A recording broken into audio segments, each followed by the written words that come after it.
Welcome class 12th। Start करते हैं अपना नेक्स्ट टॉपिक जिसका नेम है combination of cells. Very important topic है।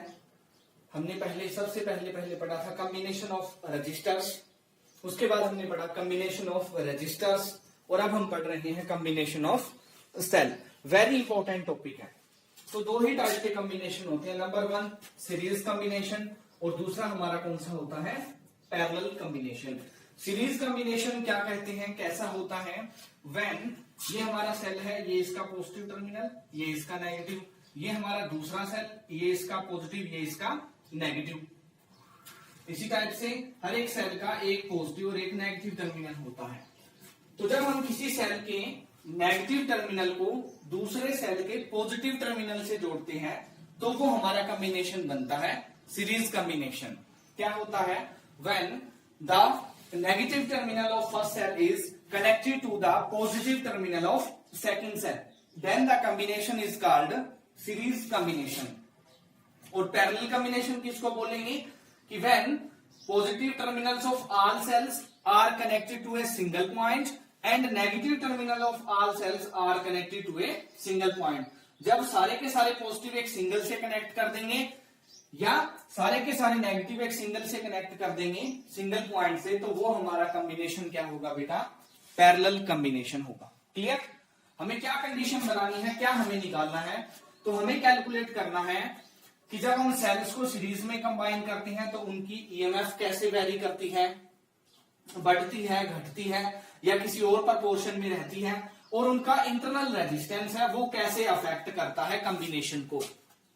क्या फाइंड आउट करना है हमें, जैसे हम रजिस्टर को कंबाइन करते थे तो ये देखते थे कि उनका टोटल रेजिस्टेंस है वो कैसे अफेक्ट करेगा सर्किट को, कम होगा, ज्यादा होगा, वोल्टेज कैसे अफेक्ट करेगी। उसी तरह से हमें इन कॉम्बिनेशन में भी क्या पढ़ना है कि इनकी जो टोटल ईएमएफ है वो क्या बनने वाली है और इनका टोटल इंटरनल रेजिस्टेंस है वो कैसे हमें अफेक्ट करेगा। क्लियर। तो सबसे पहले डिस्कस करते हैं हम सीरीज कॉम्बिनेशन को। तो सीरीज कॉम्बिनेशन क्या होता है कि जब हम किसी एक सेल के नेगेटिव को दूसरे सेल के पॉजिटिव से जोड़ देते हैं। क्लियर।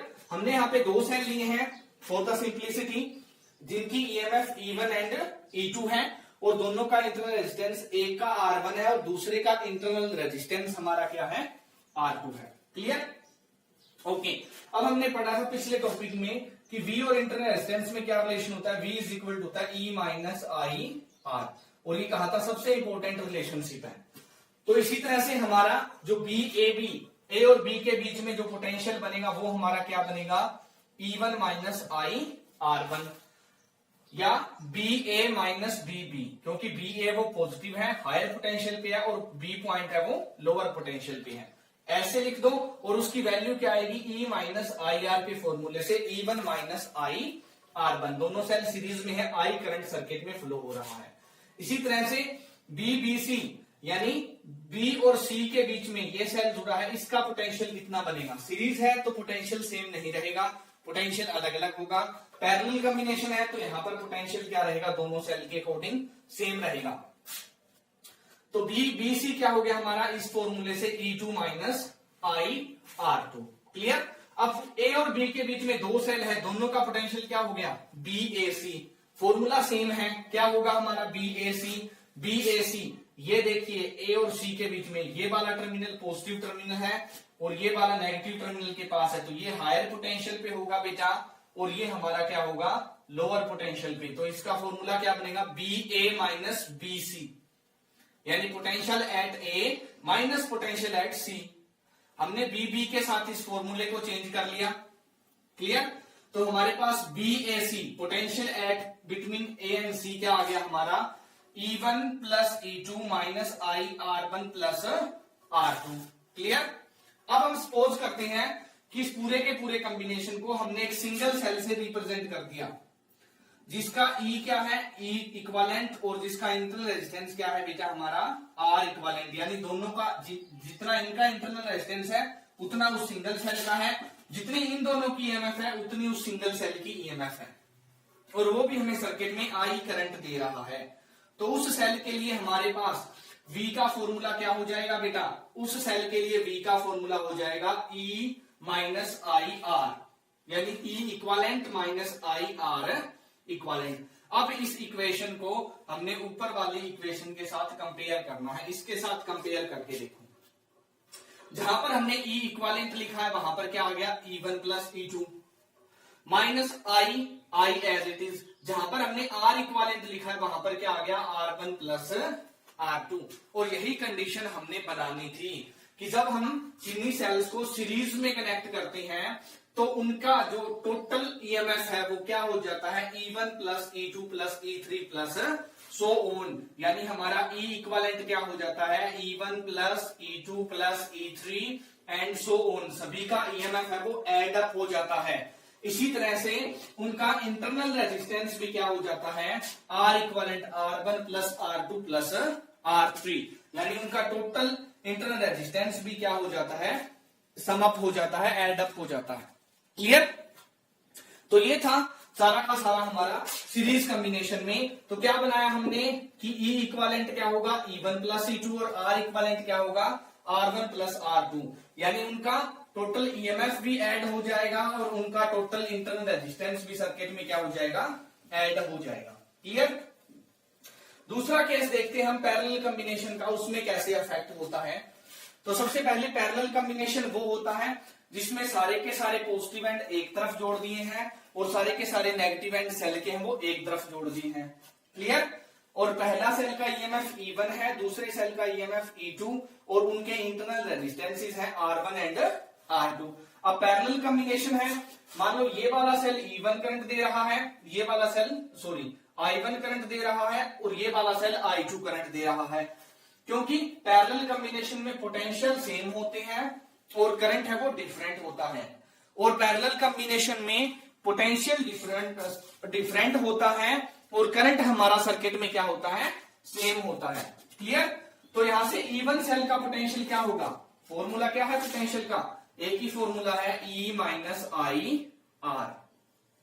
तो E1 सेल का पोटेंशियल क्या हो गया हमारा, V कितना हो गया, E1 माइनस आई R1। क्लियर? इसी तरह से E2 सेल का पोटेंशियल कितना होगा हमारा, V सेम होगा दोनों का, वो क्या होगा, E2 माइनस आई R2। अब अगर हम इस सर्किट को देखें तो इसमें हमारा जो टोटल करंट I है वो किसके इक्वल होता है, I1 प्लस I2 के इक्वल। पैरेलल में टोटल करंट क्या होता है, I1 प्लस I2 के इक्वल। तो इस फॉर्मूले से हम I1 की वैल्यू निकाल लेंगे, इस फॉर्मूले से I2 की वैल्यू निकाल लेंगे और फिर हम I इज इक्वल है I1 प्लस I2 में पुट कर देंगे। तो यहां से I1 क्या आ गया हमारा, E minus V upon R1 और I2 क्या आ गया, E minus V upon R2। V क्या है, दोनों का कॉमन पोटेंशियल, क्योंकि पैरेलल में है तो V पोटेंशियल क्या रहेगा बेटा, सेम रहेगा। क्लियर? तो I टोटल करंट क्या है सर्किट में, I1 प्लस I2। I1 और I2 की वैल्यू पुट कर ली और इसको सोल्व कर लिया। क्लियर? इसको कैसे सोल्व करेंगे बेटा, मैं यहां पर आपको करके दिखा देता हूं। ये क्या है, E1 plus E2 divide by क्या है, R1 और इसके डिवाइड में है R2 इंटू ये है हमारा V के क्या है, minus of V 1 by R1 plus 1 by R2। इसको हम ऐसे लिख सकते हैं R1 bye R2 plus R1। मैंने क्या किया है बेटा, इन दोनों का एलसीएम ले लिया और ऊपर वाले को ऐड अप कर दिया। इसी तरह से हम इसको भी क्या लिख सकते हैं, E1 R2 plus E2 R1 divide by हमारा क्या हो गया बेटा, डिवाइड बाय हो गया हमारा R1 इंटू R2। क्लियर? अब ये जो चीज है प्लस ये चीज, अब इसको हमने V इलिमिनेट करना है। V इलिमिनेट किया तो हम इसको इधर ले आए, I को उधर ले गए, फिर ये जो B के साथ फैक्टर है ये दोनों को डिवाइड कर देगा और हमारा जो टोटल V है वो क्या आएगा बेटा, वो आएगा E1 R1 plus E2 R2, sorry E1 R2 है यहां पर, R2 आएगा यहां पर और E2 के साथ आएगा हमारा R1 minus I R1 R2 divide by R1 plus R2। अब हमारे पोटेंशियल का फॉर्मूला क्या होता है बेटा, V इज इक्वल होता है E माइनस आई R, यानी E equivalent into R equivalent, दोनों को चेंज कर दिया। तो हमारा पैरेलल कॉम्बिनेशन में E इक्वालेंट क्या आता है बेटा, E1 R2 plus E2 R1 divide by R1 plus R2। और R इक्वालेंट किसके इक्वल आता है बेटा, आर इक्वलेंट हमारा आता है R1 R2 divide by R1 plus R2, या आप 1 बाय R इक्वलेंट को ऐसे भी लिख सकते हैं 1 by R1 plus 1 by R2, जैसा कि पैरेलल कॉम्बिनेशन में रजिस्टर्स आते हैं। क्लियर? तो पैरेलल कॉम्बिनेशन में इक्विवेलेंट रजिस्टर इंटरनल रेजिस्टेंस है वो कैसे वेरी करता है 1 by R1 plus 1 by R2 के साथ, और जो ई इक्विवेलेंट है ईएमएफ है वो किस फॉर्मूले से वेरी करती है E1 R2 plus E2 R1 divide by R1 plus R2। Simple तरीका क्या है, पहली की ईएमएफ दूसरे का इंटरनल रेजिस्टेंस, फिर सेकंड की ईएमएफ फर्स्ट का इंटरनल रेजिस्टेंस, और डिवाइड बाय सभी सेल्स का इंटरनल रेजिस्टेंस। यानी पैरेलल में जो ईएमएफ है वो इस टाइप से वेरी करती है, और सीरीज में जो ईएमएफ थी वो हमने पहले ही पढ़ ली, क्या होगी, सीरीज में ईएमएफ होती है E1 plus E2 plus E3, सभी का सम ऑफ हो जाती है, लेकिन इसमें ये फैक्टर और आता है। और इसमें पैरेलल कॉम्बिनेशन में इंटरनल रेजिस्टेंस तो क्या होता है, जैसे पैरेलल में रजिस्टर होते हैं वैसे ही चलता है। 1 बाय R इक्वलेंट किसके इक्वल होगा, 1 by R1 plus 1 by R2, लेकिन सीरीज में टोटल R इक्वलेंट किसके इक्वल होता है, सभी का सम होता है। यानी इंटरनल रेजिस्टेंस है वो सीरीज और पैरेलल कॉम्बिनेशन को एज इट इज फॉलो करता है, जैसे हमारे रजिस्टर करते हैं।